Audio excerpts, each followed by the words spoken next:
ಇವತ್ತಿನ ವಿಶೇಷ ಕಾರ್ಯಕ್ರಮದ ವಿಶೇಷ ಅತಿಥಿ ಬಾದ್ಶಾ ಕಿಚ್ಚ ಸುದೀಪ್ ಸರ್.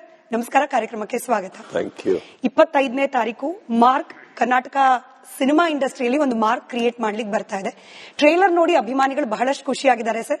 ಸೊ ನನ್ನ ಮೊದಲ ಪ್ರಶ್ನೆ ಅಭಿಮಾನಿಗಳ ರಿಯಾಕ್ಷನ್ ನ ಪೂರಕವಾಗಿರುತ್ತೆ.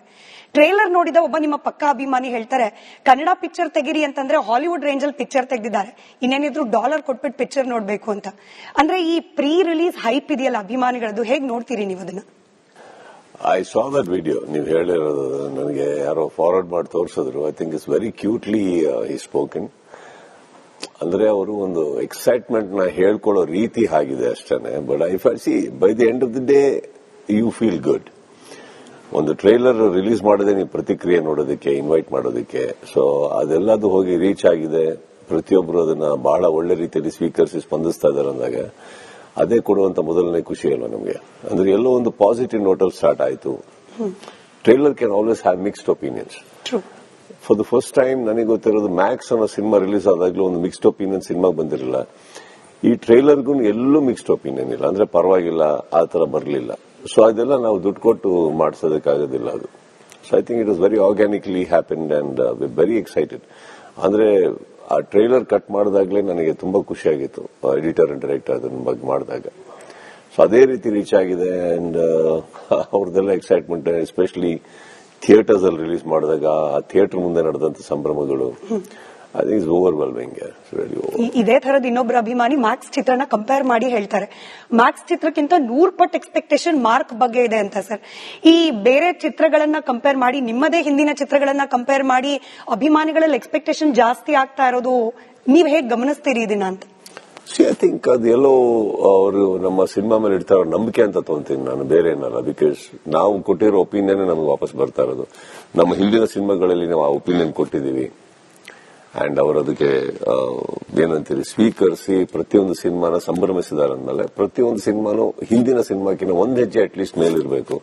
ಯಾವುದೇ ತರ ಜಾನ್ರ ಇರಲಿ, ಅದೇ ತರ ಕತೆ ಇರಲಿ, ಅದಿರಬೇಕು ಅಂತ ಆಸೆ ಪಟ್ಟಾಗ ಅದನ್ನು ಕೊಡೋದು ನಮ್ಮ ಕರ್ತವ್ಯ ಆಗುತ್ತೆ, ಮಾಡೋದು ನಮ್ಮ ಕರ್ತವ್ಯ ಆಗುತ್ತೆ ಪ್ರತಿಯೊಂದು ಕೂಡ. So I guess we are doing what they need. ಮತ್ತೊಂದು ಅಭಿಪ್ರಾಯ ಏನ್ ಬರ್ತಿದೆ ಅಂತಂದ್ರೆ, ಮ್ಯಾಕ್ಸ್ ನ ಶೇಡು ಮಾರ್ಕ್ ನಲ್ಲಿ ಕಾಣೋಕ್ ಸಿಗ್ತಾ ಇದೆ. ಅದೇ ಕಾಪಿನ್ ಆಕ್ಷನ್, ಅದೇ ನೈಟ್ ಶೇಡ್ಸ್, ಅದೇ ಜಾನರ್ ಕೂಡ. ಇದು ಮ್ಯಾಕ್ಸ್ ನ ಮುಂದುವರೆದ ಭಾಗನ ಅನ್ನೋ ಅನುಮಾನ ಇರುವವರಿಗೆ ನಿಮ್ಮ ಉತ್ತರ ಏನು? How different is Mark from Max? ಕ್ಯಾರೆಕ್ಟರೇ ಬೇರೆ. ಅಜಯ್ ಮಾರ್ಕಂಡೆ ಕ್ಯಾರೆಕ್ಟರೇ ಬೇರೆ ಅಲ್ಲ. ಅಂಡ್ ಅವ್ರದ್ದು ಇರೋ ಸಿಚುವೇಶನ್ ಬೇರೆ ಇದೆ, ಜಾಗ್ರಫಿಕಲ್ ಪೊಸಿಷನಿಂಗ್ ಬೇರೆ ಇದೆ, ಟೈಮ್ ಲೈನ್ ಬೇರೆ ಇದೆ. ಇದು ಬರೀ ನೈಟ್ ಅಲ್ಲ, ಡೇ ಅಲ್ಲ ಇದೆ ಶೂಟಿಂಗ್. ಇದು ಸ್ಟೇಷನ್ಗೆ ಸೀಮಿತವಾದದ್ದಲ್ಲ. ಒಂದು ಬೇರೆ ಒಂದು ಸಿಚುವೇಶನ್ಸ್ ಇದೆ, 2-3 ಲೇಯರ್ಸ್ ಇದೆ ಈ ಸಿನಿಮಾದಲ್ಲಿ. ಅಂಡ್ ನಮಗೇನಾಯ್ತು ಅಂದ್ರೆ, ಒಂದು ಆಕ್ಚುಲಿ ಇದು ಕಾಪ್ ಆಗಿ ಮಾಡಬೇಕು ಅನ್ನೋ ತಾನೇ ಬರ್ಕೊಂಬಂದಿದ್ದು. ಆಮೇಲೆ ಇಲ್ಲ, ಇದನ್ನು ಒಂದು ಫ್ರೀಟ್ ಮಾಡ್ಬಿಡಿ ಅವ್ರ ಕ್ಯಾರೆಕ್ಟರ್ನ, ಒಂದು ಸಸ್ಪೆನ್ಷನ್ ಇದ್ರೆ ಒಂದು ಫ್ರೀಡಮ್ ಇರುತ್ತೆ ಪಾತ್ರಕ್ಕೆ, ಇನ್ನೂ ಸ್ಟ್ರಾಂಗ್ ಆಗಿ ಹೋಗ್ಬೋದಲ್ಲ ಅಂತ ಬಂದಾಗ ಇದಾಗಿದ್ದು. ಮ್ಯಾಕ್ಸ್ ಸಿಗೋದಕ್ಕೂ ಸಂಬಂಧನೇ ಇಲ್ಲ, ನೀವು ನೋಡಿದ್ರೆ ಹೇಳ್ಬೋದು. ಬಿಕಾಸ್ ಪ್ರಾಬಬ್ಲಿ ಅದೇ ಟೀಮ್ ಮಾಡಿರೋದ್ರಿಂದ ಒಂದು ಅವ್ರದ್ದು ಟಚ್ ಇರುತ್ತಲ್ಲ, ಅದಕ್ಕೆ ಹಿ ಲೈಕ್ಸ್ ಈ ತರ ಒಂದು ಜಾನ್ರ ಇಷ್ಟಪಡ್ತಾರೆ ವಿಜಯ್. ಸೊ ಅದರಿಂದ ಬಿಟ್ರೆ ಕ್ಯಾರೆಕ್ಟರ್ ಬೇರೆ, ಎವ್ರಿಥಿಂಗ್ ಇಸ್ ಬೇರೆ. ಯಾವ್ದು ಒಂದು ಸಿಮಿಲಾರಿಟಿ ಇಲ್ಲ ಸಿನಿಮಾ ಒಳಗಡೆ ನೀವು ನೋಡಿದ್ರೆ. ಅದೇ ಅಭಿಮಾನಿಗಳ ಮನಸ್ಸಿಂದ ಬರ್ತಿರೋದು. ಅದರಲ್ಲೂ ಟ್ರೈಲರ್ ನಲ್ಲಿರೋ ಡೈಲಾಗ್ ಗಳನ್ನ ಬಳಸ್ಕೊಂಡು ಅದ್ರಲ್ಲಿ ಒಂದು ಡೈಲಾಗ್ ಬರುತ್ತೆ ಸರ್, ಬಾರೋ ಬಾ, ಅದಕ್ಕೆ ನೀವು ಕೌಂಟರ್ ಕೊಡ್ತೀರಿ, ಬಂದೇ ಅನ್ಕೋ.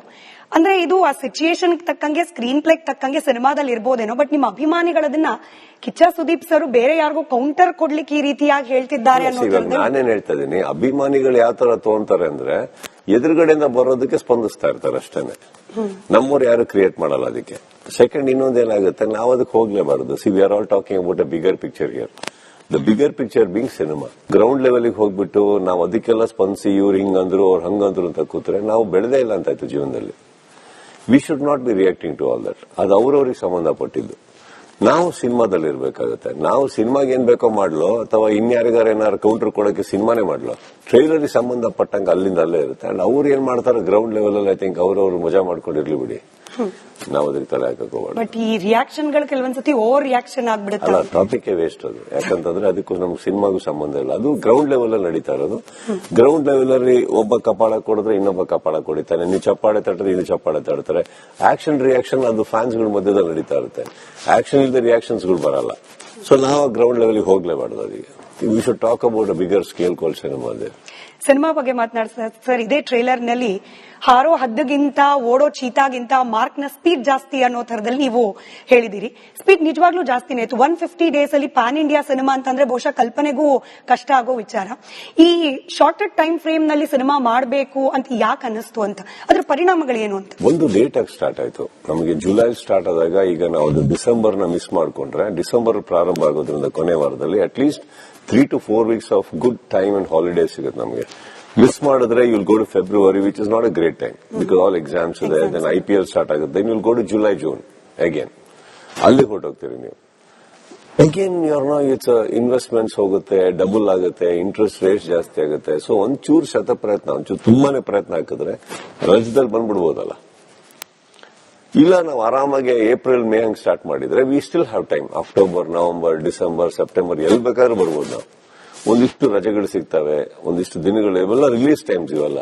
But I tell you, Delhi December and Feb, January ಎಲ್ಲ might becomes very delicate. It's not a great time after that. ನಿಜ.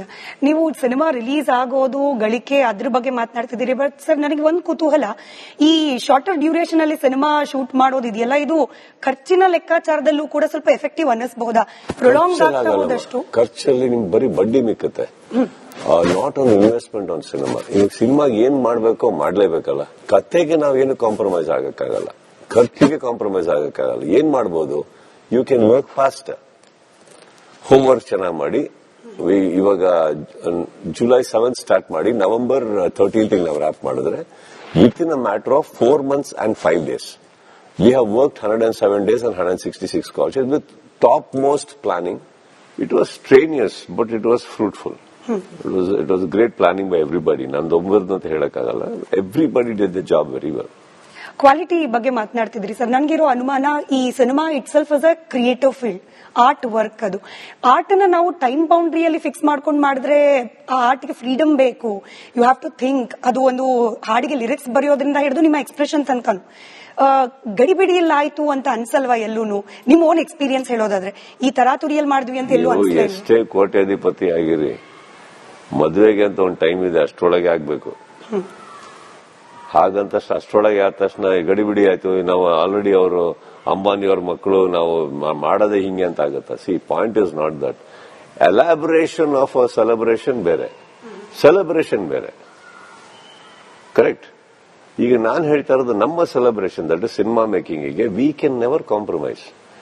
But we have to understand that cinema today suffering ಅಂದಾಗ ಎಲ್ಲೆಲ್ಲಿ ದುಡ್ಡು ಉಳಿಸಕ್ಕಾಗುತ್ತೆ. ಇವಾಗ ಹೋಗಿ ಕಲಾವಿದರ ಹತ್ರ ಹೋಗಿ ದುಡ್ಡು ಕಮ್ಮಿ ಮಾಡಿ, ಟೆಕ್ನಿಷಿಯನ್ಸ್ಗೆ ಹೋಗಿ ದುಡ್ಡು ಕಮ್ಮಿ ಮಾಡಿ, ನೀವೆಲ್ಲ ಯಾರು ಅದು ಹೇಳಕ್ಕಾಗಲ್ಲ. ನೀವು ತಪ್ಪದು, ಕೇಳೋದು ತಪ್ಪೆ. ಕಲಾವಿದ್ರಂತಲ್ಲ, ಯಾರಿಗೆ ಆದ್ರೂ ನೀವು ಸಂಬಳ ಕಮ್ಮಿ ಮಾಡ್ಕೊಳ್ಳಿ, it won't happen. But I think we have to find another way how to operate.